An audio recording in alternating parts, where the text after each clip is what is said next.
Good morning, NACAA members. It's my privilege and honor to welcome you to the opening session of the 105th annual NACAA Annual Meeting and Professional Improvement Conference. I hope you're having a good time, and I would like to turn it over to President-elect Craig Williams at this time to lead us in the Pledge of Allegiance.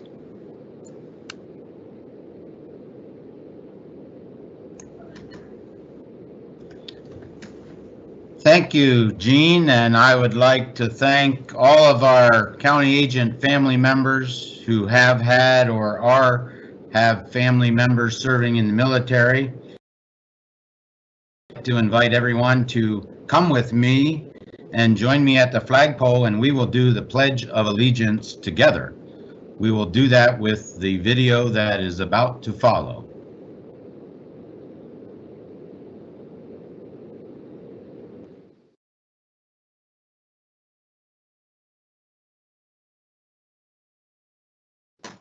Pledge allegiance to the flag of the United States of America and to the republic for which it stands, one nation, under God, indivisible, with liberty and justice for all. Thank you. I will turn it back to you, Gene. Thank you, Craig. At this time, I'd like to turn it over to Mike Reeves, our Southern Region Director, to lead us in invocation. Thank you, Gene. Pray with me, please. Lord, thank you for loving us and blessing us and giving us a day like today and a group of people to meet with. And thank you for the opportunity that you give us to work with people and help people, and particularly the farmers and producers that we work with. Lord, help us to make a difference.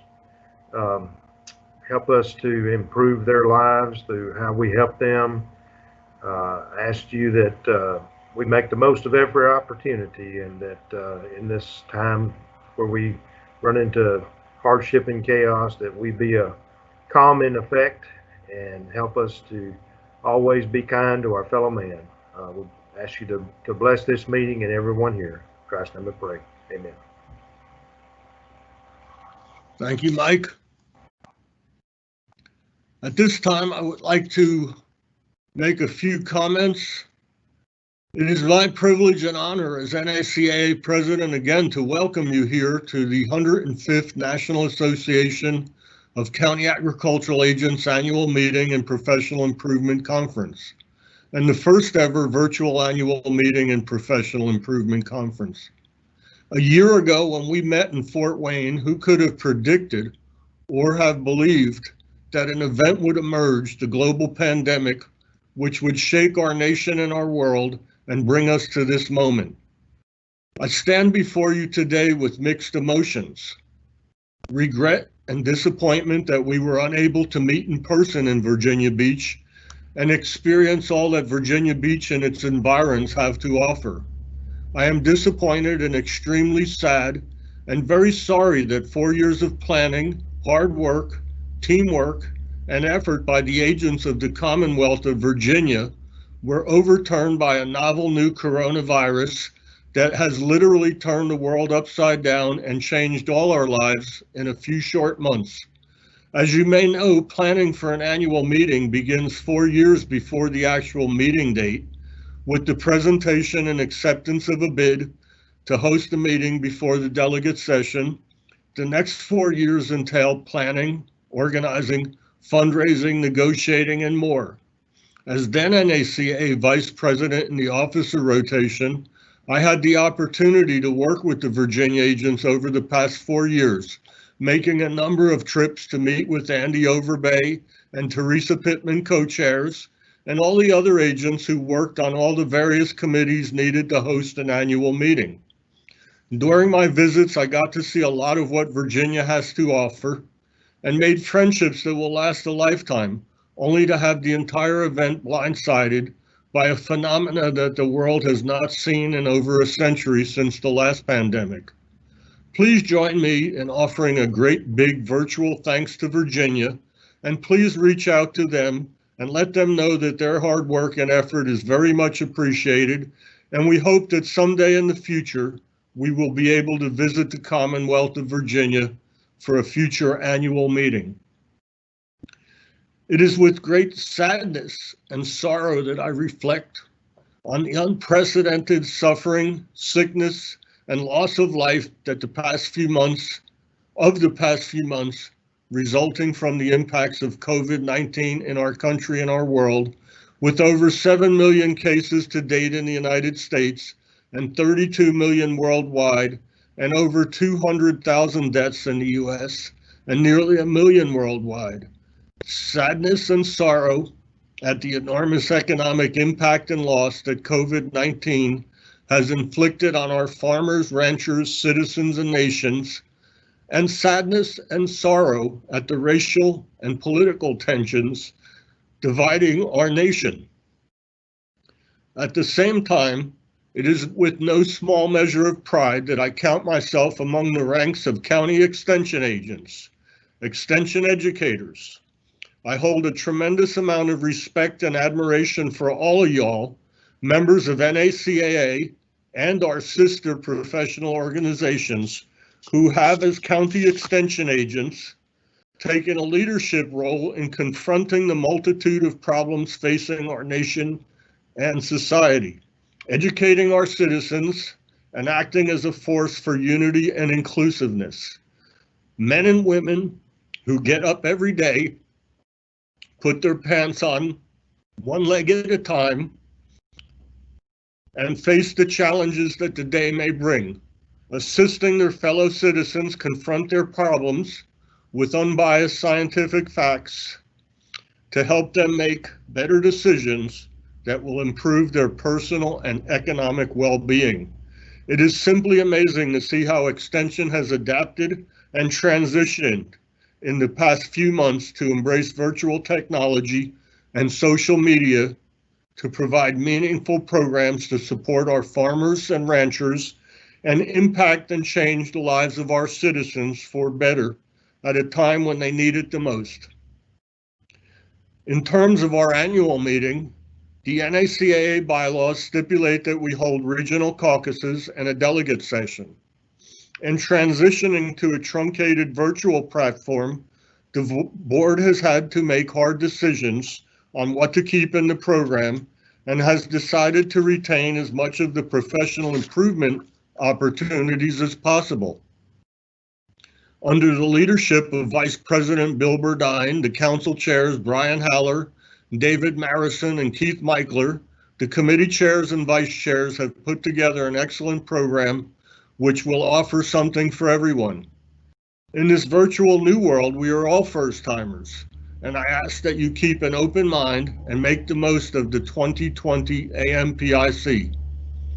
Between abstracts and educational program, I encourage you to visit with each other in the lounge and view the profiles of this year's Distinguished Service Award winners, Achievement Award winners, Hall of Fame winners, and congratulate them on their accomplishments, as we truly value their achievements.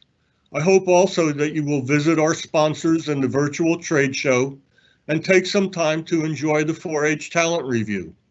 Don't forget to check out the virtual poster session, and remember that you can reach out and contact poster authors via the chat function. Lastly, it is with gratitude and a thankful heart that I would like to acknowledge the support, hard work, and vision of the NACAA board, council chairs, committee chairs, vice chairs, and executive director Scott Hallbaker in transitioning from a traditional annual meeting to a virtual experience. I would also like to extend a great big thanks to my fellow Florida agents under the leadership of President Stacy Strickland and the UFIT staff, Dwayne Hyatt, Joe Gasper, and Kevin Hill, for their support, hard work, and providing the technical expertise and backstopping necessary to pull this virtual meeting together in just a few short weeks. With that, I hope you will have a great conference, and we'll turn the program over to J. Craig Williams, President-elect, who will recognize our donors with a video.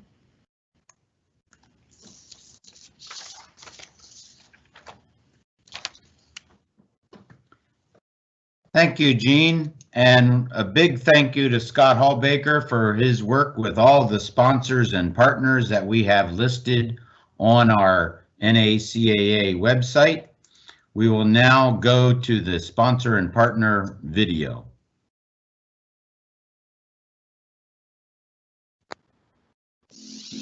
The National Association of County Agricultural Agents would like to thank the following donors and sponsors of the 2020 NACAA Annual Meeting and Professional Improvement Conference: Farm Credit, Syngenta Crop Protection, Sustainable Agriculture Research and Education, SARE, Bear Crop Science, Pipeline Ag Safety Alliance, Explorations by Thor Custom Agricultural Tours, the Fertilizer Institute, American Income Life Insurance Company, Corteva AgriScience, AgSafe Food and Farms, National Pork Board, FDA Center for Veterinary Medicine.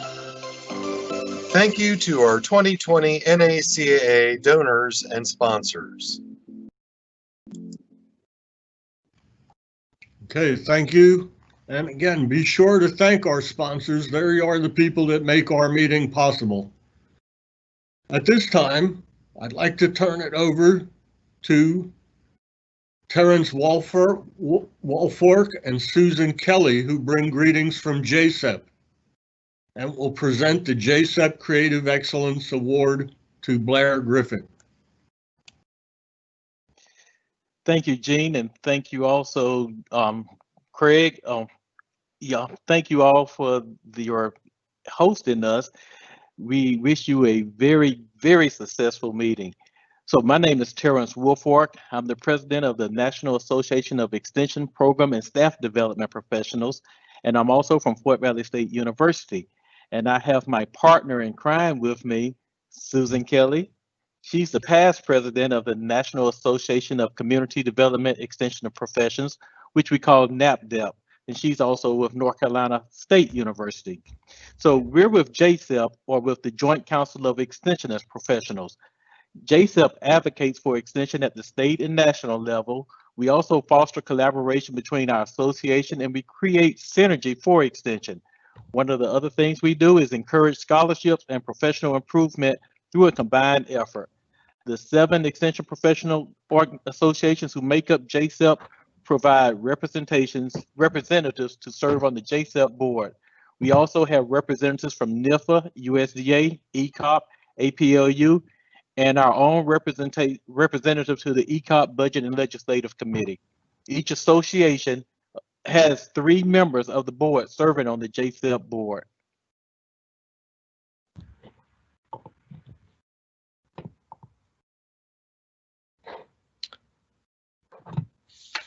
Good morning, everybody. We have oh, there's our PowerPoint. Excellent.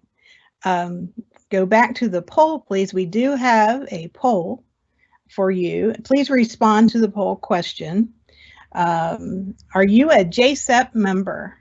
Yes or no?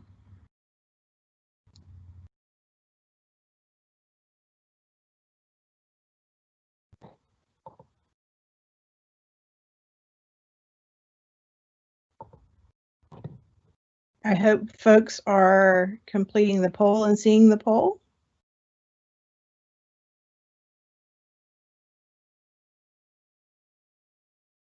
Well, I will help you with the answer. If you answered yes, you are correct. Everyone on this call is a member of JSEP.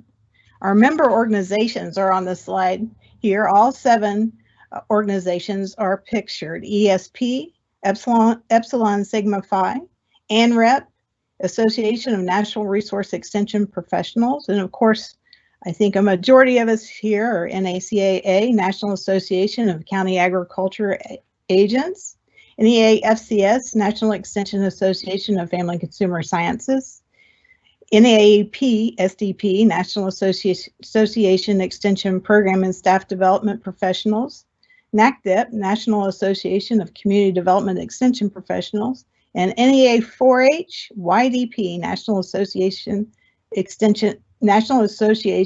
4-H Youth Development Professionals. We also have representatives and liaisons from NIFA, USDA, ECOP, and APLU.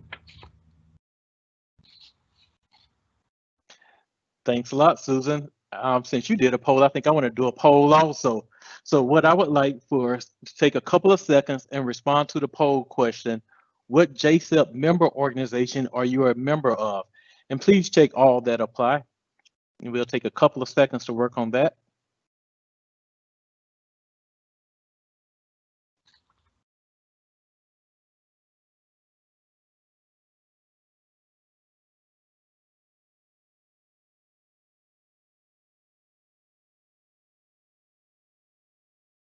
All right. And so JSEP, 2 of the big professional development conferences that we have will be the Extension Leadership Conference, which is called ELC, and it's normally held in February, and it's still held February 10th through the 11th of this year. And this year it will be a virtual conference. The PILD is our next professional development conference, and it's going to be held at the Hyatt Regency in Crystal City, Virginia, where it's been held for the past couple of years. Both of those have 2 different audiences that we target. At the PILD, we normally meet with our legislators, and we learn about how to bring up what do we need from our legislator. We normally have our stakeholders or volunteers with us, and we tell about the impact of the work that we're doing with our in our community and everything. So the PILD which is called a Public Issue Leadership Development Conference. And we also have the ELC. And as I mentioned, this will be a virtual conference, and it normally runs into Valentine, but this year it's not going to run to Valentine. So we hope to see all of you here. You should be seeing some announcements about it. And like I say, we hope to see as many people that can make it attend that also. One reason we are excited to be here today is to recognize the Innovation and Programming Award. JSEP contributes $250 towards awards for each of the 7 member organizations. We are pleased to recognize the winner of the Innovation and Program Award, Mr. Blair Griffin. I have been told the award is in the mail. In addition, JSEP presents a gift to the past president of each association as a token of appreciation for 3 years of service to JSEP. We have this clock for Richard Fetcher and are thrilled to give it to him today. Hopefully he already has it actually at home on his desk.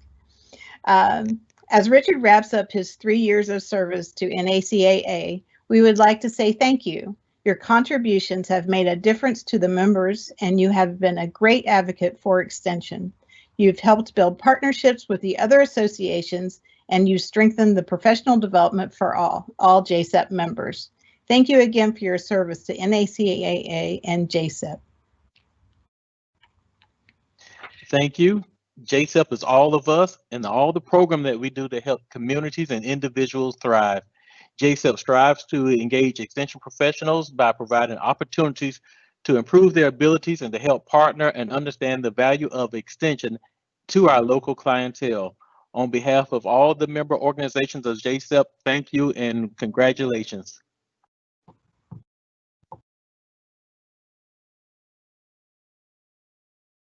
Thank you, Terrence and Susan. I hope you'll stay with us for the rest of the conference if you're able. And it's very good seeing both of you. At this time, I'd like to turn the program over to Amanda Hatcher, who will present the Outstanding Service to American and World Agriculture Award to Miss Deborah Johnson of North Carolina.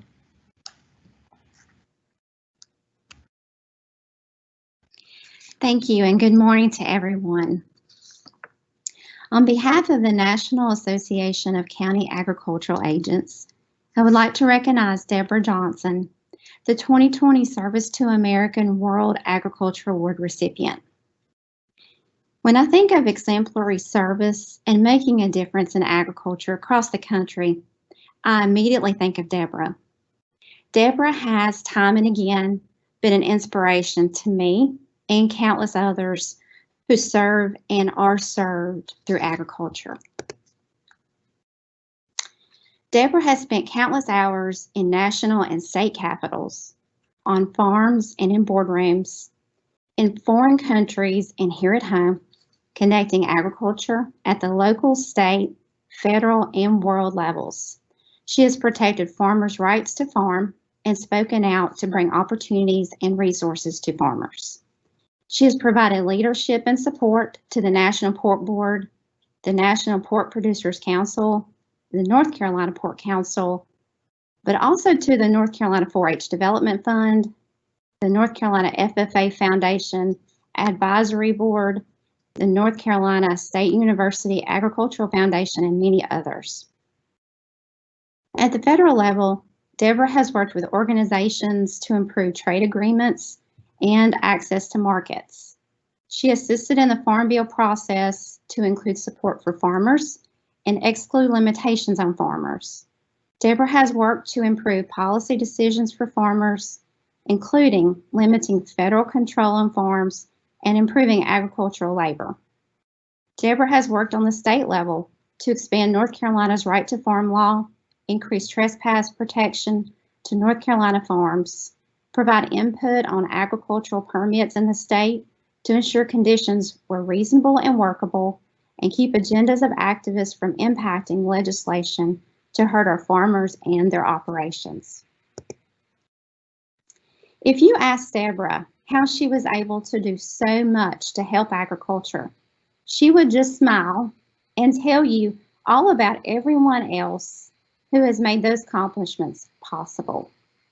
But I know how Deborah has been and is an innovator, a starter, a catalyst. She has directed the North Carolina Pork Council to be a founding sponsor of the award-winning PBS series A Chef's Life and an organizational advocate for addressing childhood hunger. Here are some great things that others say about Deborah. Deborah has a real gift. She can exchange policy ideas on Capitol Hill in the morning and exchange handshakes with a farmer that afternoon, all while making the people she works with all day feel privileged to converse with her. She has an impeccable work ethic and understands land-grant institution and cooperative extension missions. Deborah is an excellent communicator, moderator, and facilitator, and approaches her work with caring and passion for agriculture and the hands, minds, and hearts of those who serve it. Although I cannot fit all the good things she has done in this presentation, I really appreciate, personally, how Deborah is approachable and how she uses her communication skills, relatability, and understanding to connect agriculture to everyone at all levels. Deborah is just as willing to serve food at the state fair as she is to engage in a trade mission overseas. She sets a high example for many, and yet is humble and honored to accept this award. Deborah, thank you so much for your service on behalf of NACAA. Thank y'all, everybody. Thank you, Amanda, and please join with me in extending a great thank you, Amanda, and please join with me in extending a great big virtual round of applause to Deborah Johnson of North Carolina. Congratulations, Deborah. At this time, I'd like to turn it over to Phoenix Rogers from the great state of Texas, who will be the bidding state, who will host the 2024 AMPIC in the great state of Texas. It's all yours, Phoenix. Thank you, President McAvoy. So good morning, y'all. My name is Phoenix Rogers. I'm the current past president for the Texas Association, and we are excited to present to you the 2024 NACAA AMPIC. So the conference itself will be July 14th through 18th, 2024 in Dallas, Texas. It'll be at the Hilton Anatole, and you can see the room rates there of $199 for singles, doubles, and $209s for triples and quads. The Hilton Anatole is a quite unique hotel and conference center. It's completely self-contained. There will be no need for an overflow hotel, and it also has 5 on-site restaurants to accommodate states for states night out if they choose to stay in. Along with being a hotel, there's something for everyone there. You can see this water park attraction that is on site at the hotel. There's spas, and the hotel itself is an art collection. Along with being in the hotel and the conference opportunities there, we're excited to show you the different things we have in Texas. We've got cows, sports fields, nurseries, urban farms, and you can even make a pilgrimage to the very first historical marker for the very first county agent. So we hope you all join us. And Dwayne, here's the video spot. There's a place here in Texas where we stand a little taller and dream a little bigger than the rest, where cultures come together to create a place like no other. A can-do city that never stands still, where history unfolded and where it's still remembered. So we can light the way to a brighter future where we love who we want. And we're proud of where we're from, because our Texas is for everyone, where a humble warehouse district became a hotbed for legendary music, and where opera, dance, sculpture, and Broadway fill a collection of architecturally stunning venues, where you can see America's brightest stars, or find the next ones waiting in the wings, where our museums are as beautiful as the art you'll find inside, where fashion is a way of life and international debuts are what we do often, where first-class restaurants sprout like trees with down-home flavor, uptown service, and international flair. Maybe that's why we're one of America's most critically acclaimed food cities. It's where competition shines, on the field, the ice, and the hardwood, and where Mavericks drive business, with a culture of new ideas that change the way we live forever. It's where families gather and adventure awaits, where you can shop luxury or one-of-a-kind boutiques, or just drop everything and relax. In short, it's everything you're looking for, and a few things you've never even dreamed of. Getting here is easy, but leaving? Now that's hard, because this isn't just any city. It's the star of the Lone Star. Maybe it's time you took a shine to Dallas. All right, so that was a video produced by the Dallas Convention Visitors Bureau. So we're really excited to have y'all join us. on July 14th, 18th, 2024. We'll see y'all there.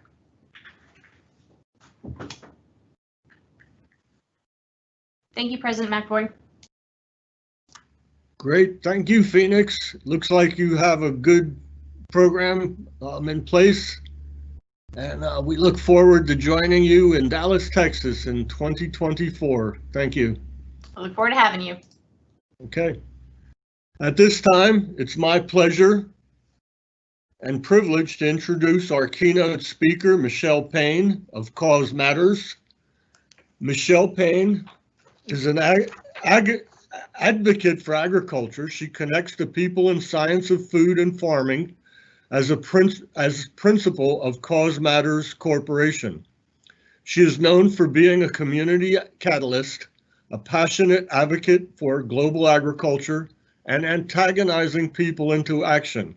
Michele has worked with farmers in more than 25 countries, raised over $5 million in sponsorships for the National FFA Foundation, and founded Ag Chat and Food Chat on Twitter. She is the author of 3 books, Food Bullying, a #1 bestseller and IPPY gold medalist, Food Truths from Farm to Table, an IPP bronze medal winner, and No More Food Fights, and hosts the Food Bullying podcast. Michele's degrees are in agricultural communications and animal science from Michigan State University. She has earned the Certified Speaking Professional designation, which is awarded to less than 10% of professional speakers globally. She resides with her city slicker husband and cow-loving daughter on a small farm in central Indiana. She enjoys registered Holsteins, the MSU Spartans, and making memories with friends around the table. Michele connects conversations around the food plate at www.causematters.com and socially through @MPayneSpeaker. With that, I'll turn it over to Michele, and welcome, Michele. Thanks so much. I'm super excited to be with you all this morning. And what was not in my introduction is that I am actually a lifelong volunteer and beneficiary of Extension. I'm a product of 4-H. I'm also a product of FFA, and I have spent the last 3 decades volunteering in both organizations, and love being a dairy judging coach as well as a dairy project leader, and raised about $1.5 million for our capital campaign at our fairgrounds. So it is certainly my privilege. I appreciate you being with me, Jean, and I sure wish that I could be with you all shaking hands today. But since we can't do that, I'm going to do my best to make this as interactive as possible. Now, I have to tell you, I am coming at you from rural Indiana, where my office is on a farm, and consequently, I work on DSL. So I'm actually operating from a hotspot this morning and praying that my technology does work. And if we could get my title slide up, that would be great. And then I also wanted to be sure that you knew if for some reason we go down, we'll get it back up. And I really would like to interact with you all today and be able to have you answer some questions.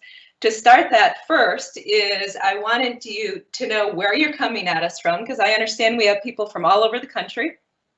And I also would like to know what your favorite part of working in agriculture, and that can be anything. So head on over to the Q&A box, and if you could answer where you're joining us from and what's your favorite part of working in agriculture. I really would like it to be as though we are in the room and that we could have conversations today. So if you can go over to the Q&A box, and anytime you have questions throughout my presentation, I welcome you to go there, and we will get those answered throughout the presentation as well.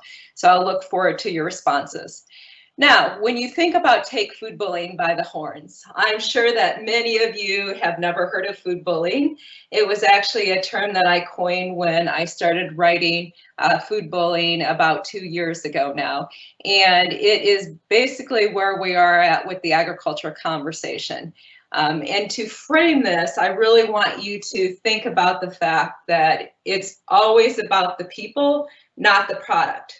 Now, I love black and white cows. I have beautiful registered Holsteins right outside a bright window right there in my pasture. And I happen to think they are the most beautiful things on the face of the earth. But I also know that in reality, that a lot of people don't necessarily share that sentiment.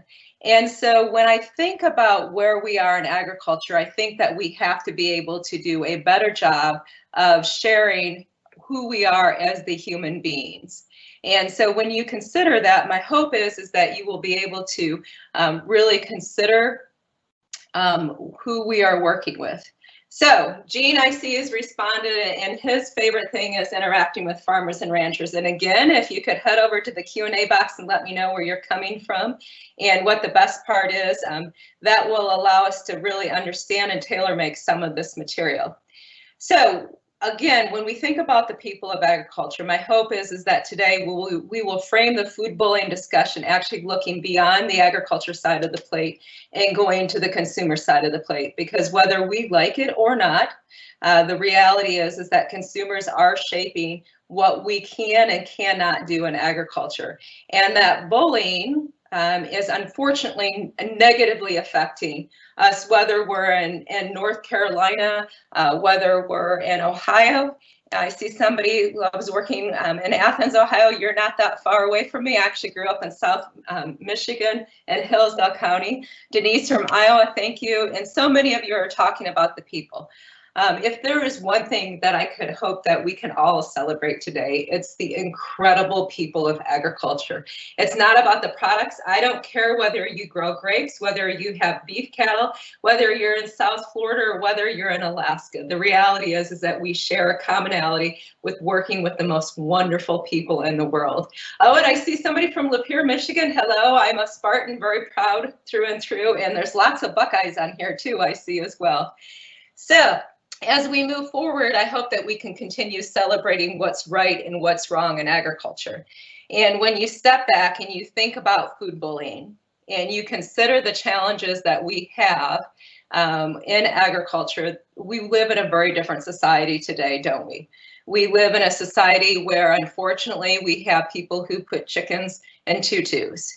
And believe it or not, one of the largest trends that are out there, and I do not mean to offend anyone, but is actually called nudicles in the companion care business. And that's where dogs feel emasculated, and you can actually have the testicles put in that are inflatable. And then one of the greatest trends pre-pandemic, of course, was having glittery scrotums.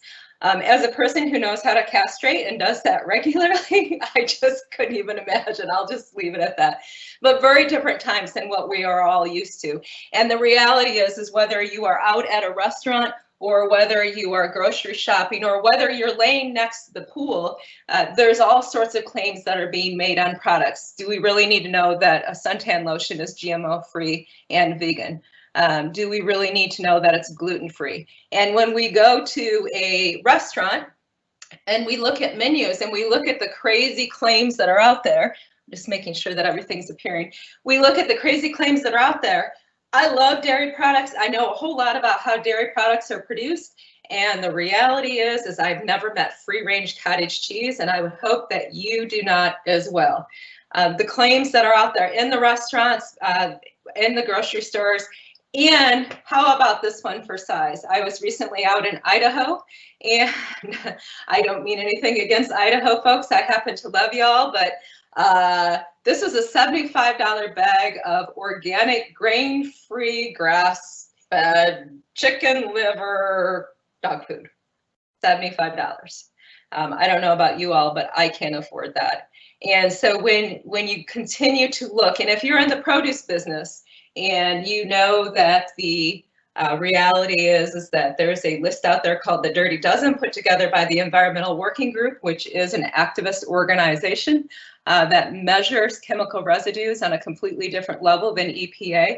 There's a lot of BS. There's a lot of bull speak that's going on.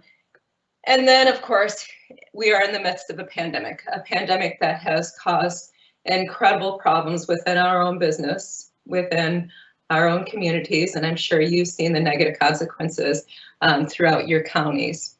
but we have people that are out there that are terrifying others about food.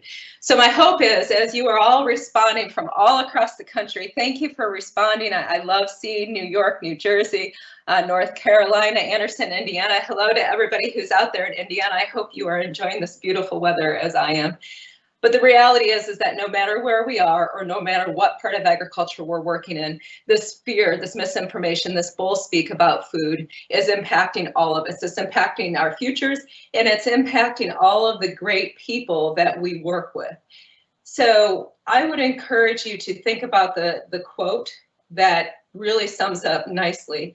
People will forget the perfect soundbite that you are trained to give. People will forget exactly what you do, but people will never ever forget the way that you make them feel. And we in agriculture perhaps haven't always done the best job of helping others feel great about food production. Now, to be clear, you heard my degrees were in science. I love science. I believe in science. I support science, but science has absolutely no sex appeal. Today, we're going to be talking about neuroscience. We're going to be talking about psychological sciences, but it's going to be from an emotional standpoint. And if there was one tip that I could offer to you about how to have a more, have a stronger connection in supporting agriculture and helping people understand where their food comes from, it's to remember the emotions and to remember the feelings part of it. It is often the piece that we forget in agriculture because we always come back and answer with science and data. And that doesn't work for a mom or a dad who's in the grocery store scared about where their food comes from. So I think this one sums it up beautifully. Confusion and emotionalism have made food a battleground. When you look across the big picture of food bullying, I want you to envision a playground.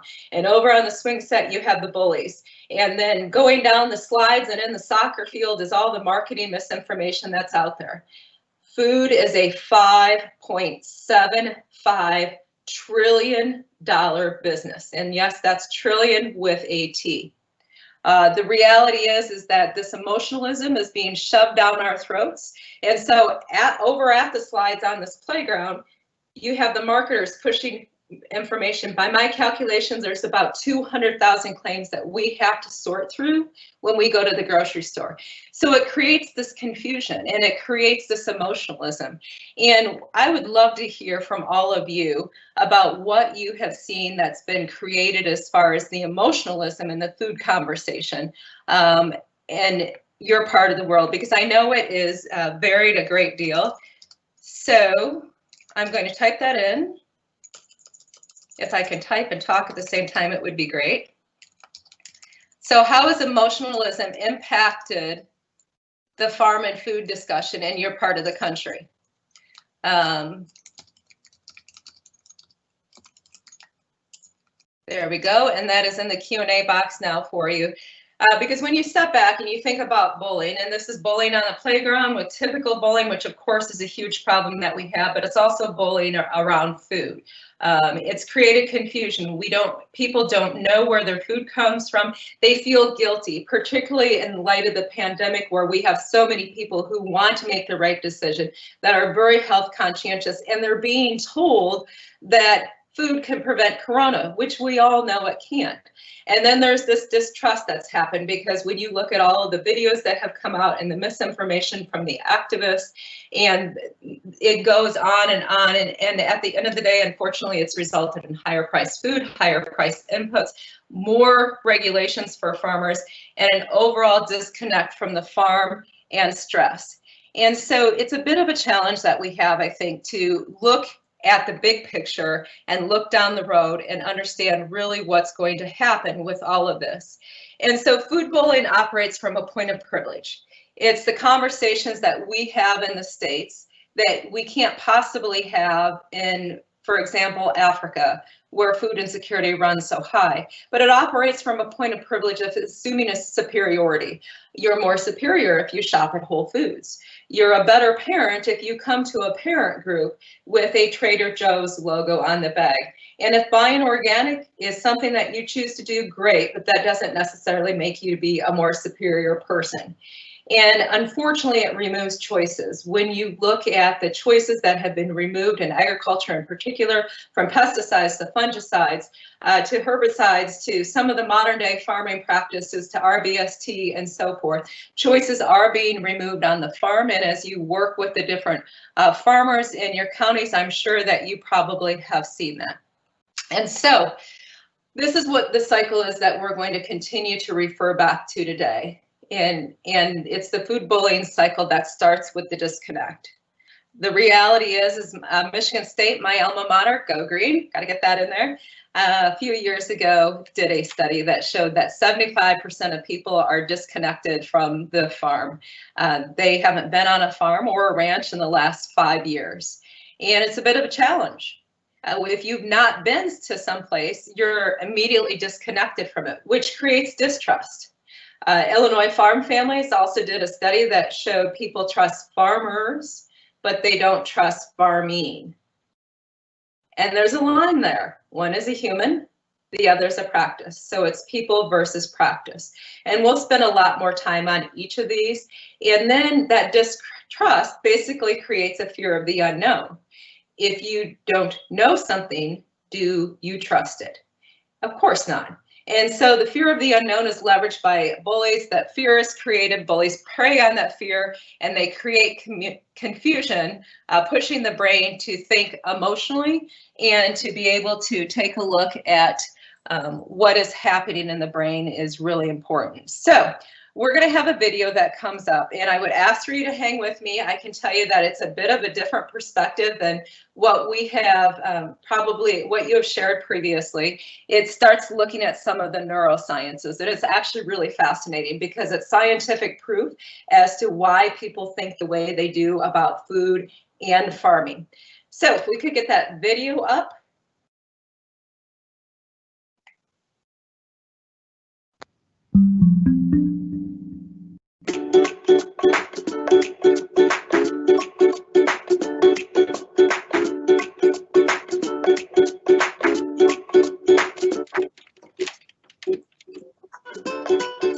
Psychologists know that there are two systems in our brains, the rational and the emotional system. Hyde, who's a psychologist at NYU, came up with a great analogy for these two systems. He said, think of your brain as a human rider atop an elephant. The rider represents the rational system. That's the part of us that plans and problem solves. The rider might do some analyzing and decide, hey, I want to go that way. But it's the elephant, representing the emotional system, that provides the power for the journey. The rider can try to lead the elephant or drag the elephant, but if these two ever disagree, who would you bet on? The elephant has a 6-ton weight advantage, and it's exactly that power imbalance that makes adopting new behaviors very hard. If you want this duo to head a new direction, you also need to think about the path, which represents the external environment. This duo is more likely to complete a journey if you can shorten the distance and remove any obstacles in their way. So bottom line, if you want to lead change, you've got to do 3 things. Give direction to the rider, knowledge of how to get to the destination. You've got to motivate the elephant, which means tapping into emotion. And finally, you need to shape the path to allow for easy progress. That's how change happens.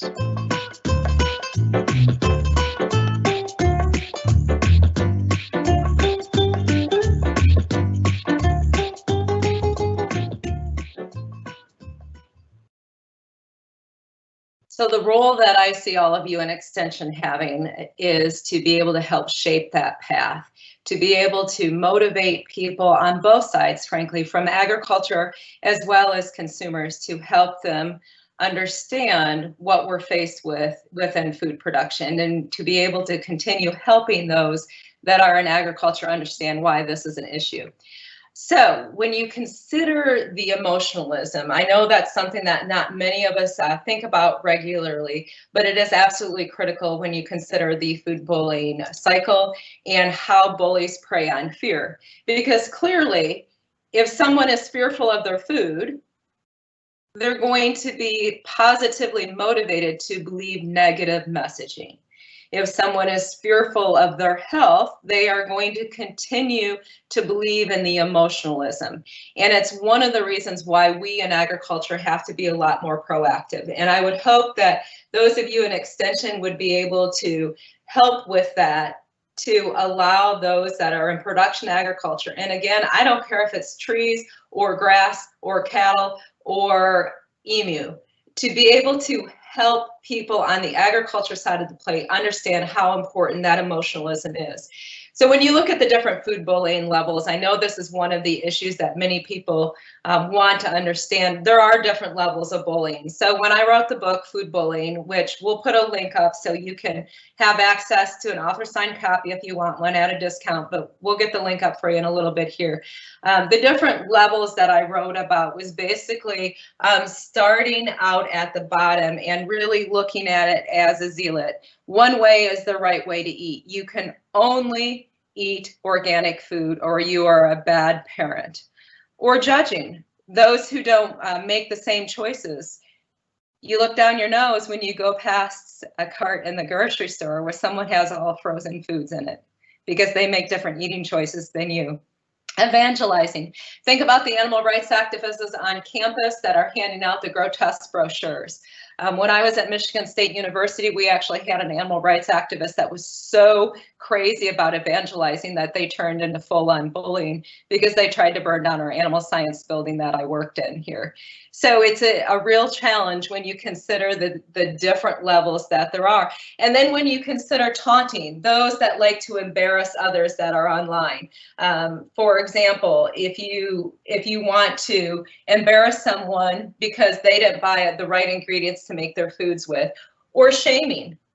I think that's a really sad statement, and I see farmers shamed all the time because they may grow their food a different way than what other farmers do. To give you an example, Ryan Weeks, a friend of mine out in Nebraska, has several thousand acres, very progressive farmer who chose to transition his farm to half organic a few years ago, and he has been shamed by his fellow farmers because he's not raising food conventionally. He's not growing his corn and beans conventionally necessarily. Interestingly enough, in some fields he still uses GMO, but he's been shamed because of his choices. And that's a real problem we have in agriculture. My hope is that you can all help our friends in agriculture understand that there's more than one way to grow food. And we'll talk about that a little bit. And that brings us up to full-on bullying. And bullying can happen in person. It can happen online. Sadly, one of the examples that I have in the book was from a German dairy farmer who was so crazy that she posted a picture of a child drinking milk and had thousands of responses by the animal rights activists, to the point where she had to take it down. She was bullied. But interestingly enough, what happened is she actually decided to help with other farmers in Germany and help them overcome some of the activist rhetoric and not be bullied. And she ended up doing far more good than what the bullies probably wanted her to have. And I have this graphic on here because I want you to think about the fear of the unknown. We're all susceptible to it. So if you will, I want you all to take a look at this picture, and I'm just going to role play and pretend we're in person here. So typically what I do is say, look at this list of ingredients, see all the chemicals. It's bad, right? Chemicals are bad. Just a little sarcasm there. Look at the list of ingredients. What food is it? I often get water. It's not. There's various other guesses. Banana comes up frequently. So you look at these, and I'm going to show my ignorance here, and you look at the chemicals and the compounds that are in here. And pentadecanoic acid, see, I can't pronounce it even. We've all been told we shouldn't eat what we can't pronounce, right? Chemicals are bad. The fear of the unknown, so you start wondering, well, what is this that I'm eating? And I think we all have to accept that sometimes we don't know. Because this product is an egg. It's a product you probably have consumed every single day. And it's important to note that many people, including ourselves, don't understand the chemistry of food.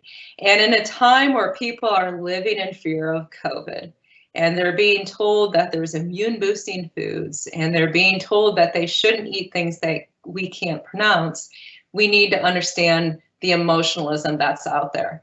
And so the challenge that we have is looking at the claims that are out there. And I listed many of them in the book. We're going to talk about several of them today. But the free from claims, the hormone free, the GMO free, is bullspeak. It's BS. And it's not a healthier eating choice, but it builds on that fear and it leverages the fear of the unknown. And much of that is promoted by the theoretical experts. I think this graphic will probably help you all understand about where we rank as experts in the general social structure. So think back in the 80s, scientists, and then in the 90s, PhD students, and then in the 2000s, media. And today, it's Susie on Facebook. And unfortunately, the folks that are out there that are leveraging fear are those that are actively working against agriculture. It's the activist groups like the Humane Society of the United States that is not about local animal shelters, but is about pushing animal agriculture out of business. I've done research since 2009 and basically tracked the following numbers. These are a few months out of date at this point, but it gives you a general idea. The Humane Society of the United States, which is on record for being one of the least credible not-for-profits now in the United States, but they've had a 1,600-fold growth on Twitter. If you work with cattle or hogs or cows or sheep or any animals, you know that they probably aren't having positive messages out there about our part of the business.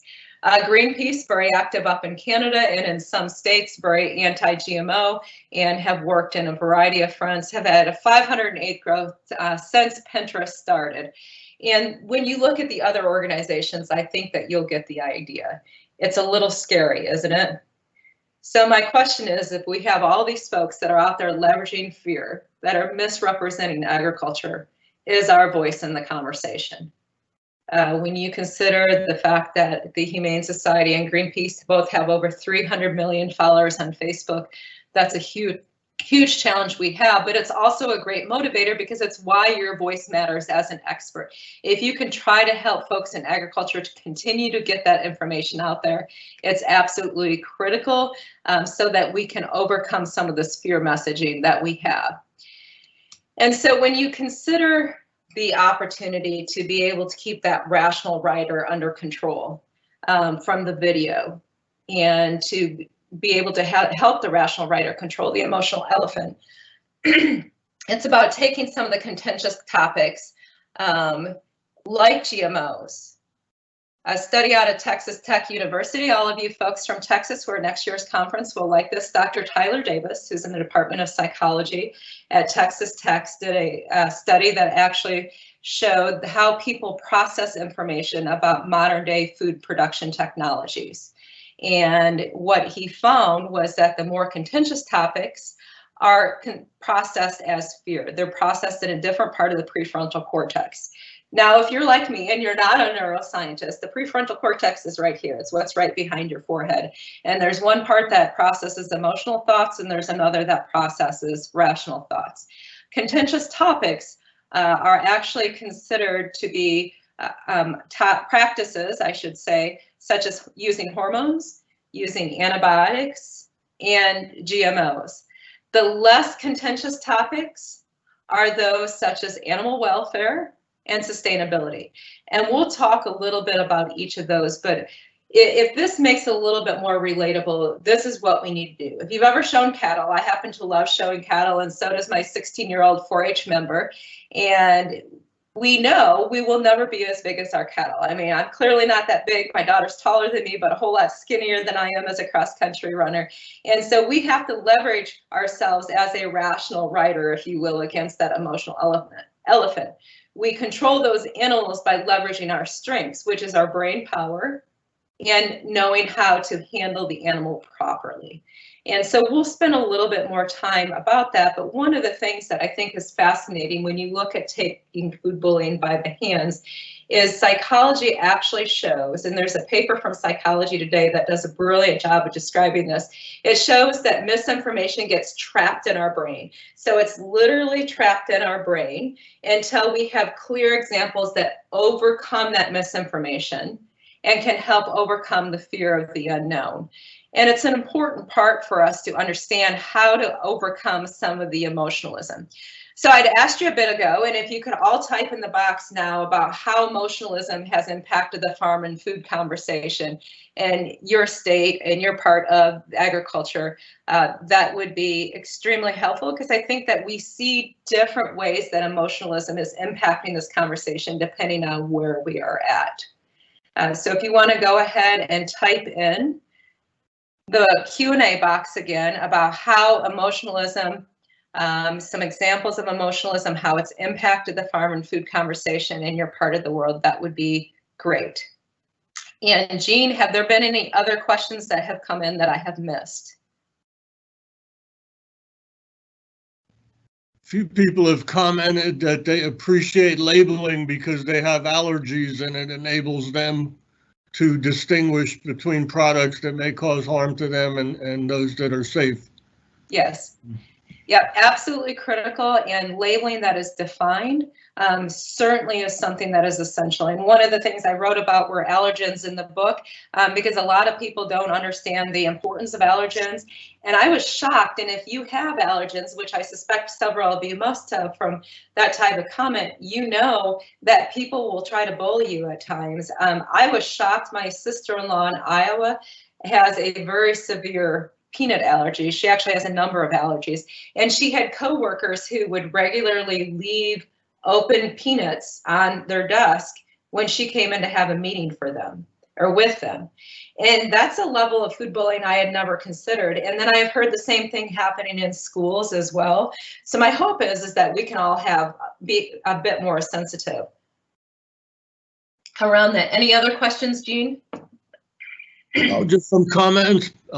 Here's one comment says, people in my community would rather buy certified organic produce from a different country than locally grown produce without that same label.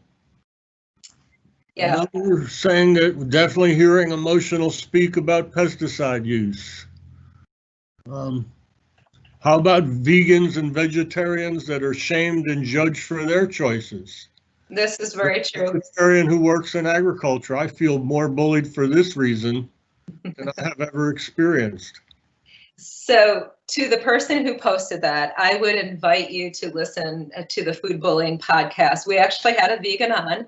She's the daughter of my co-host, and she shared some of the ways that people have tried to sneak meat in and bullied her around. And I will always stand on choice. I believe in choice in the plate. I believe in choice in farming, and I believe that we need to be kind to each other around our choices. And I don't care if you're a vegan or a carnivore, that's your personal choice. And it's a huge issue that I think we have to face. I mean, Jean, have you seen farmers bully each other when they make different farming choices? Not really. I have not experienced that, Michelle. But oh, I'm glad. You must be nicer in Southern Florida. I think it's hard. The challenge is that we need to understand that people make different choices for different reasons, and we have to understand that there is a reason behind that. So we have examples coming in such as cage-free eggs, in the multi-billion-dollar conversion. There's a story I will share about that at the end, but this is exactly one of the examples backed by data, I might add. A study out of Cornell University showed that egg prices have increased incrementally because of the legislation that's happened starting out in California and then moving nationwide. And the challenge that we have is that eggs are a basic protein building block for people who are hungry. And it's essential that we can keep our food prices down, especially for those. So a couple of other examples. The medical industry is a source of fear without realizing it. When a dentist tells a mother that her daughter is maturing faster and wisdom teeth are erupting earlier due to the hormones of chicken, who's to argue? Great example.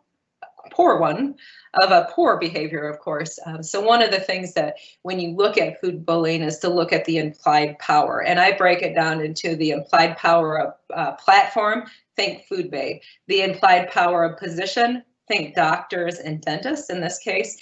And the implied power of product, think about food labeling. And then Ashley said that dairy farmers are labeled as evil people because they keep and milk cows, which they think is cruel. There's a very slim chance that they've ever met a dairy farmer and learned how much they care for the animals, therefore the disconnect. Absolutely. If you're a gardener and you do not grow your food organically, it's assumed by some that your food is not as healthy. Eggs, I'm looking at some of the different examples. So, most labeling is not intended for those with rare allergies or dietary needs. This is very true. It's used by marketers to convince customers that they need to pay more because something is GMO-free and gluten-free. So I'm going to move on, but I do want to make a comment about that. Yes, and GMO-free, if you are not aware, is a multi-million-dollar moneymaker. And in 2022, we are actually going to be required to use the BE label. If you're not aware, it's a great story. Bioengineered, as Dr. Kevin Folte, who's down at Florida as well, describes it as this. Would you rather to have your bridge engineered, or would you rather to have your bridge modified? So if we can start talking perhaps in friendly, emotional terms about how food is engineered, the precision behind it, it probably would do us a lot of good. On the gluten-free conversation, I have deep empathy for anybody who has celiac, but the percentages are extraordinarily low. There are people who have wheat allergies, but again, very low. I had the statistics and food truths from farm to table. I'm not remembering them this morning, but they are extremely low. But yet, when you look at the gluten-free industry, it is a multi-million-dollar and probably trending towards billion-dollar market. So thank you all for your response. Lori, I just saw you from Delaware. I worked with Lori many years ago. Great to see you on here. So that brings us to distrust. And I think we all understand in our roles that there is a certain amount of distrust of agriculture. And some of this is earned and some of it is not. So I want you all to take a quick look at the pictures on your screen here. This is where I really wish we were in person because I have a lot of fun with this because people look at me like I'm a moron typically. And what they like to do is because I'll ask, what are these? Well, duh, Michelle, they're seed corn signs. And I'm sorry if you're not in the Midwest, but I live in Indiana where thousands of acres of corn and beans are being harvested, and this is the best example that I have. So they're seed corn signs, right? We all know what they represent in agriculture. Illinois Farm Families did a study several years ago that showed that people thought that these were the companies that owned the fields.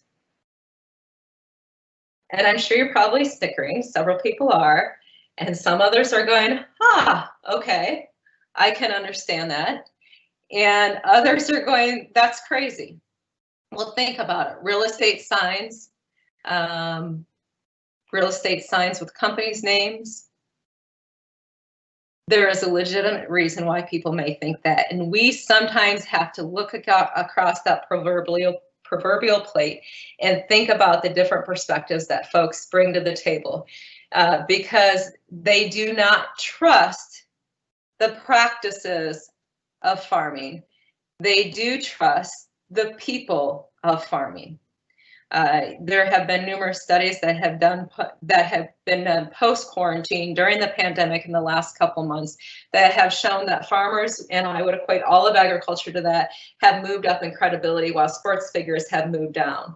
It's really important that we try to leverage that trust factor. And that means that, yes, we need to be able to be more proactive and share our agriculture story. And Shelley, I want to honor your comment because I think that's critical for many people.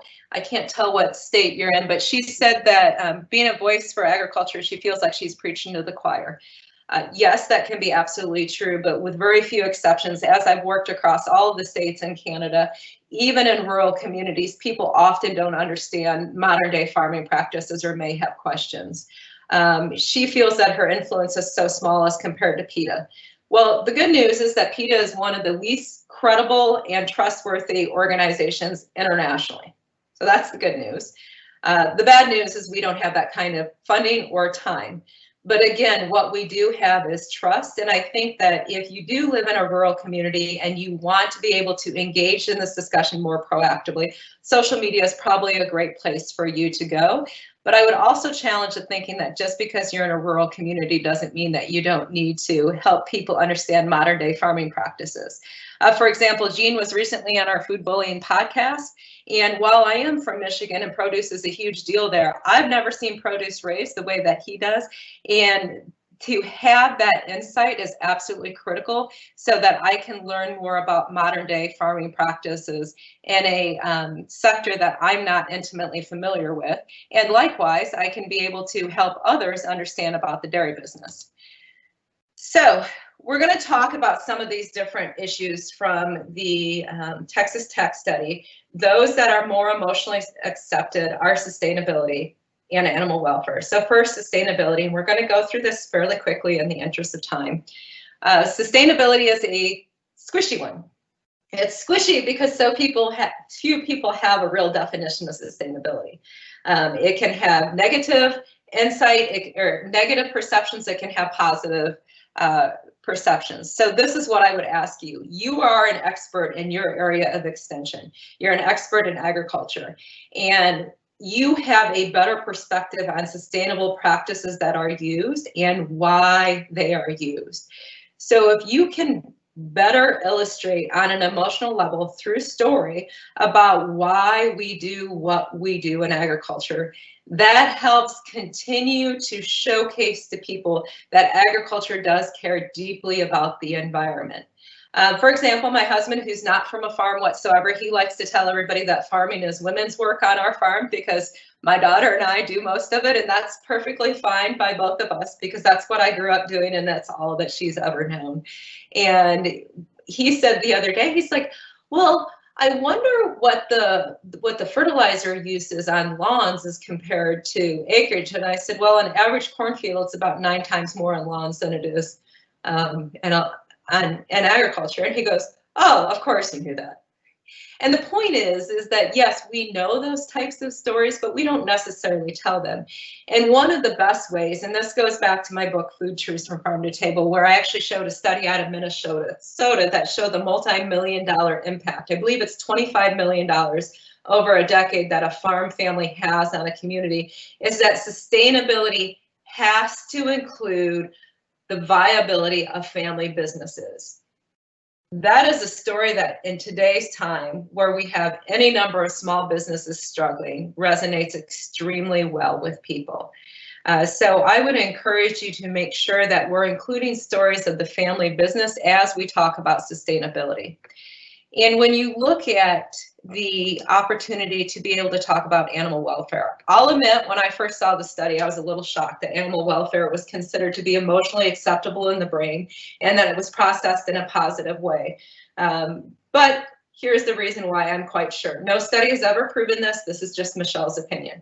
The companion animal business is a multi-billion-dollar business that's been growing exponentially globally. And at the end of the day, what we have to communicate to people is very simple.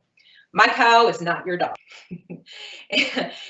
The reality is that most people associate animals to their dogs and their cats. And I love dogs and cats. Don't get me wrong. I have a great Pyrenees out in the pasture. We now have 3 barn cats and we have 1 inside cat.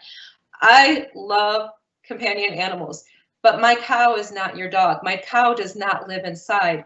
And it is an honor and privilege to care for these animals. But yes, they die so we can eat. And I'm okay with that. And I think we need to be a little bit more transparent about some of the practices that we have in agriculture. They're not pretty. Cows stand in mud, depending what part of your country you're in. If you're in California or Oregon, Idaho or Utah or any of the other states, I'm so sorry. The pictures that I have seen of animals and what they have gone through out there is just heartbreaking. But when you look at everyday practices, think about dehorning and castration, and you consider the fact that animal agriculture isn't pretty, but there is a reason why we do that. The reality is that we have to do a better job of explaining that why and doing and sharing more pictures and so forth. Okay, I'm trying to scroll through all of your comments here, and I apologize that I'm not getting to everyone. I really do appreciate them.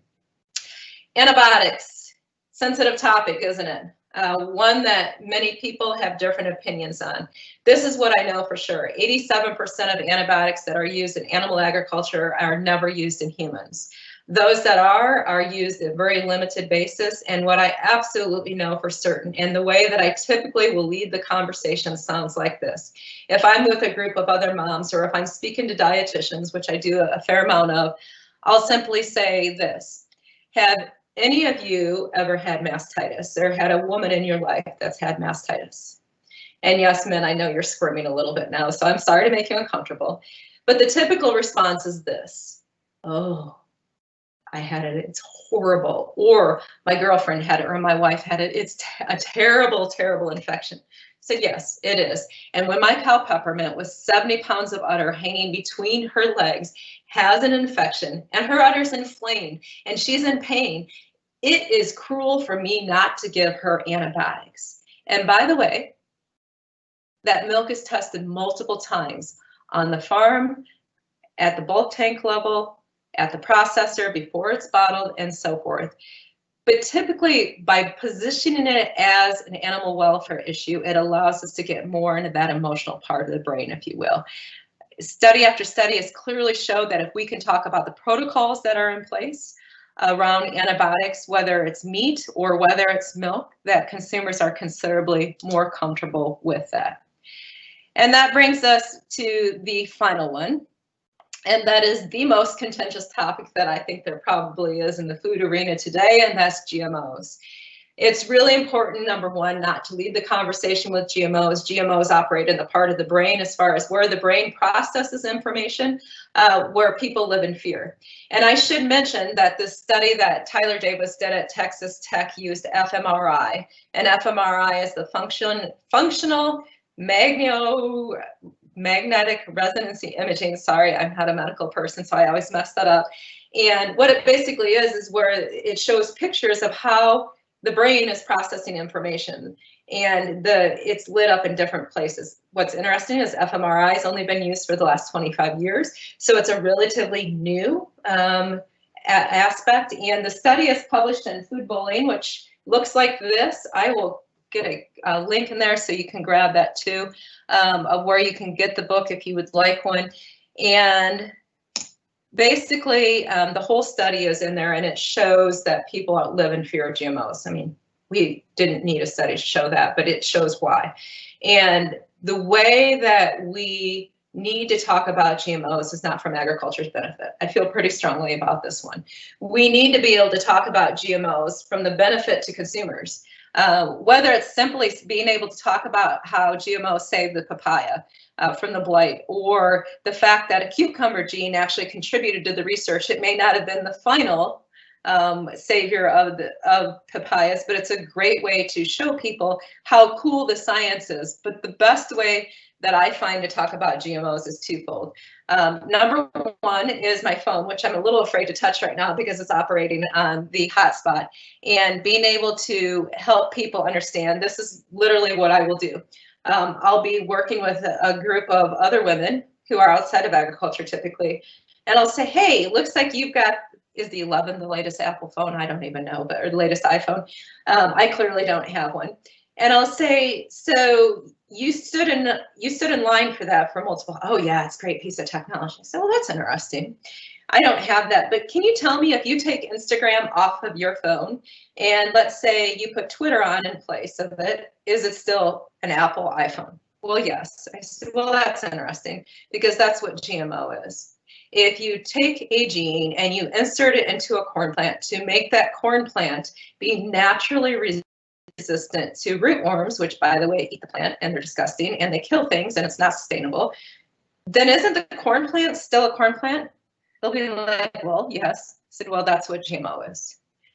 And it always starts a conversation. And if you're a plant scientist, you probably are cringing at how oversimplified that is, but it works and it appeals to the emotions and it relates to something that they can understand. But more importantly, this is actually what I do most often with dietitians, and that is to talk about the fact that I have a diabetic godfather for my daughter in my life, and I usually will lead like this. Do you know anyone who's diabetic? And they'll say yes, most of us do. I say, well, my daughter's godfather is so severely diabetic that he almost went blind. He probably wouldn't be alive today if it weren't for genetic modification, because the insulin he takes is from bacteria genetically modified to produce insulin. And it takes it off of emotional center and relates to something that they can accept. And I think it's important that we can share some of those stories because of scientifically where it processes information in the brain. I could get my slides to cooperate here. So that disconnect isn't always about the products. It's also about the size of the farm and helping people understand that it's still a family behind our farms and ranches today, regardless of what size they are. And the reality is that there are a lot of different choices out there, from 5 acres to 5,000 acres and up, and that's okay. And I also think it's important, regardless of what sector you are in, that there is no single right way to sustainably grow food. You're not better if you're in Florida or California. You're not better if you're farming organically, and you're not better if you're farming conventionally and using GMOs. There's a lot of different ways to be able to help overcome that disconnect, and right here is a great way to do it. There's no single right way to grow food, folks. There's a lot of different ways to do it. And that variety is absolutely essential. The variety in the food on our plate, and also the variety in how we raise it. So when you take a look at where we are around food bullying, overcoming some of that disconnect is critical to be able to help people understand and trust agriculture. And when you look at where we are as far as helping understand people's needs, I'll refer you back to good old Psychology 101, Maslow's hierarchy of needs. I will admit that I did not remember Maslow's hierarchy until I started doing research, but it's the pyramid that basically shows where our needs are. Health, food, and sleep are at the very bottom. They're the physiological need. Safety is next. That's having shelter and being able to make sure that we are removed from danger. And then going up to belonging, where you have love and esteem, affirmations from self and others, and then self-actualization, which is all about being able to achieve individual potential. If you compare that to food buying needs and you think about ways to overcome food bullying, it's about helping people get back to, is this food safe and is this food nourishing? The two bottom rungs of the ladder there. We all know with your role in extension that food safety is superior in this country. It's amazing, in fact, the improvements that have been made over the last century. Is this food nourishing? If we can get people to go back to those questions and understand that, is this food nourishing and is this food safe, then we avoid the next two levels, which is where the bullies target. It's the altruism. Oh, well, I sell from a certain cosmetics company and I just want to help you. It's the activism that we've already talked about, or the sense of tradition. Well, if your grandmother didn't eat this, then maybe you shouldn't be eating it either. Well, my grandmother also didn't use an Apple iPhone, and I happen to love my iPhone. So I think it's okay that we do things a little bit differently. And then the esteem, the prestige factor that we've talked about, having the right brand on the bag, being affirmed by other people, by peers, and then the authority and the platform aspect that we talked about as well. If we can get people back to those bottom two levels, then we have the opportunity to overcome some of that disconnect. Because these are some of the examples that I talked about as far as the labels go. These are labels that lack definition, therefore they lack distinction. They do all fall in on that pyramid of food buying needs under the belonging and esteem, because that's where the money making is. Non-GMO, we've talked about. Smart. I've always wondered what makes food smart. I think that's kind of funny, honestly. Sustainable has no definition, no measurement. Likewise, all natural is one of the great frustrations I've heard. Detoxing. If you work with any dietitians, you know how irritated they get about detoxification and detoxing foods. Pesticides, and I saw that we had several comments about there. I just got into an interesting conversation online yesterday with some folks. It's over on my Cause Matters Facebook page, and people don't understand what pesticides are. They don't understand that there's fungicides and herbicides. They don't understand that they kill more than bugs. And we get mad about that, but how would they? They're disconnected from the use of those pesticides. And if we're not talking about why we're using them and what they do, of course, they're not going to understand them. So more examples of BS claims. Farm raised. I always laugh at that because I'd like to know a food that's not farm raised or ethical. And I get a little sensitive about this because my question is, why is your milk more ethical than my milk? Local, love local food, don't get me wrong. But the reality is there's a lot of different definitions about local food. And by the way, I live in the Midwest and I happen to like tomatoes in March, and they sure don't come from the Midwest. And I like bananas year round. And there's been studies, if you've not seen Locavore's Dilemma or read the book, it actually does a really good job of illustrating that local sometimes has more negative sustainability ramifications than positive. So these are some different examples of the BS claims that are out there. And I want you to just step back at this time and think about your own food story and how to connect through your own story, the story of agriculture, and how you can overcome these disconnections that people have to be able to relate. Because a story has to be personal, it has to relate on an emotional level, and it needs to matter to the rest of the world. So very quickly, I'm going to share a little bit of my story in agriculture. You heard I grew up on a dairy farm in southern Michigan. It's a beautiful place. It was Hillsdale County, for those of you that live up in Spartan country. And I learned all my life lessons on that farm, from perseverance through picking stones to time management with about 35 4-H projects, to entrepreneurship, from buying my first, or excuse me, not my first, but buying a heifer for $7,000 when I was 12 years old, to being given my voice through competing in speaking contests through 4-H and FFA. It was a wonderful place for a girl to grow up. My best memories are in the barns with cows and kittens. And I still have scrapbooks with my extension agent, and by the way, from my 4-H days and winning awards. And I think about the incredible impact those people had on me. And I think through some of the toughest times in my life, and I want you all to realize the importance of your work, because I think we all know the mental health battles that agriculture faces today. You play an important role in that. You see, when I was in my early 20s, I got one of the worst phone calls in my life shortly after moving back to the Midwest from California, where I had started my career. And that phone call was to tell me that my parents had not only decided to sell all of our beloved cows, but they were losing our entire farm to bankruptcy.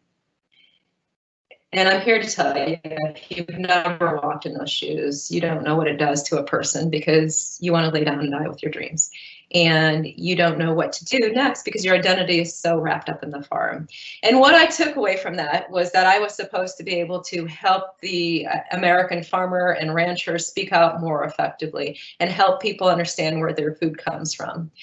And then I was sent a very important lesson on December 2nd, 2003, and that's when I gave birth to this beautiful baby girl that's up on the screen. That baby girl is now taller than me and ornerier than me, but here she is pictured with a descendant of that heifer that I bought when I was 12 years old for $7,000. She showed this cow solo when she was 6. She was about 2,000 pounds, the cow was. And it's been one of the greatest joys of my life to watch my girl grow into a young lady and to be able to share the lessons that agriculture offers to so many. And if you take a look at this picture here, make sure that it comes up, and you look at her face, I want you all to think about your county fairs. And I know they're exhausting experiences for anyone in Extension, but what do you see in that face? Pride and joy. And what mom doesn't want that for her child? And that's my story in agriculture. She's my greatest legacy that I will leave, all the speaking aside. And I have no idea if she's going to go into agriculture tomorrow, but I can tell you that the lessons that she has learned from this great business are the best gift I could have ever given her as a mom. And so the reality is that as leaders in agriculture, we have to be able to take a hard look in the mirror and understand what's important to us. Your role as extension is to be able to connect with the community as well as farmers and ranchers. And I would encourage you to be able to look at how you can do that most authentically and to be brave and go out there and share stories in new spaces, whether it's on social media, whether it's working with a dietetic group, whether it's looking around in the office and talking to some of your peers about what's happening with modern day farming practices. Because as I had alluded to earlier, there's a lot of people that are counting on us to do that. And one group that we often don't think about are those who live in food insecurity. Today, in the pandemic, 1 in 6 people in this country live in food insecurity. I don't think that's acceptable. We all know what's happened as far as food banks over the last 6 months. But this work is really important beyond agriculture and beyond protecting our practices. It matters for people like Diane, who I put a tweet up on her screen, up on the screen there for you to see. She simply asked that I remind you of the importance of having this conversation because the price of our food is being manipulated. She's a formerly homeless mom who lives up in Massachusetts, and she couldn't afford to feed her toddler son 20 years ago. And she now is an anti-hunger advocate, and it's a fascinating story, but it's one that I think brings light to the fact that we are absolutely in a people business. And as this proverb sums it up beautifully, and I will sum it up, and I will try to make sure that I get to any questions quickly here if Jean gives me enough time. But we are in the people business. If you want a year of prosperity, you can grow grain. If you want a decade of prosperity, you can grow trees. But if you want a lifetime of prosperity, it's about growing people. I happen to believe that we work with the very best people in the world. And I hope that you share that belief with me because I think you are in a privileged position to be able to help agriculture go through some next stages of being able to deal more effectively with consumers. And I will show you one fun video here. And if we could have video number 3 come up, because I really want you to remember that food should be about celebration, not condemnation. And I happen to believe deeply that ice cream should be its own food group. And I think this video really shows us how to really get back to enjoying food. So Dwayne, if we could get that up, that would be great. It's ice cream for her birthday party. No. Legally, let go. Let go. Let go.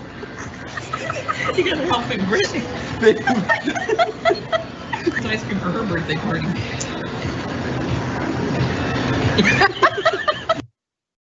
So my hope is if you could see that is to take life by the ice cream cone, grab it and shove it in your face, because again, food should be about celebration, not condemnation. So we will get the link up here for the book for you again if you are interested in it.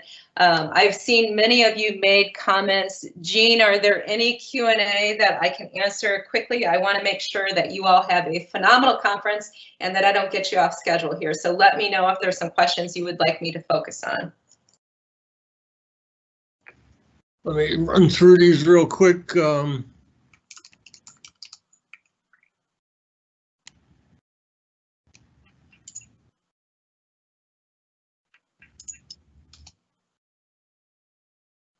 Here it says in social media, confirmation bias is amplified by the use of filter bubbles or algorithmic editing, which displays individuals only information they're likely to agree with, while excluding opposing views. Yeah. It's a throw-sum game for science. Paul, I certainly appreciate your comments, and it looks like you're in Georgia, and I understand the frustration immensely. I can tell you as a person who's been working in this arena for nearly 20 years that social media can make a difference, and it's a matter of being out there enough to connect with those that are different than you. So I think on Twitter I have 30-some thousand followers. I don't know. I don't check it every day. And I've connected with different people across different channels that aren't all in agriculture.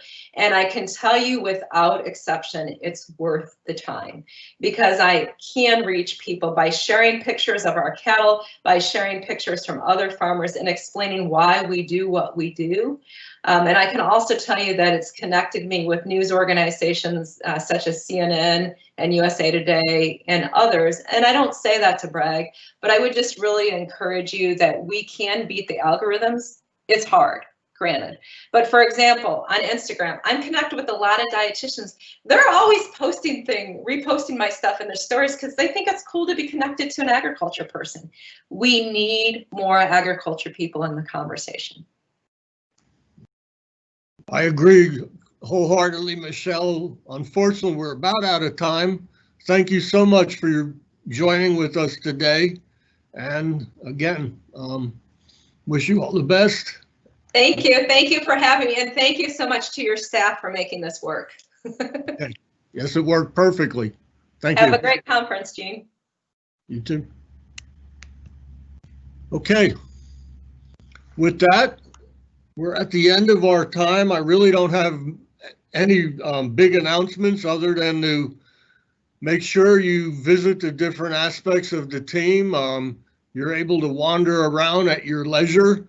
Be sure to visit the lounge and visit with each other. If you're around this evening around 8 o'clock, please stop by the Presidential Suite and join me for a drink. Otherwise, have a great conference. Thank you.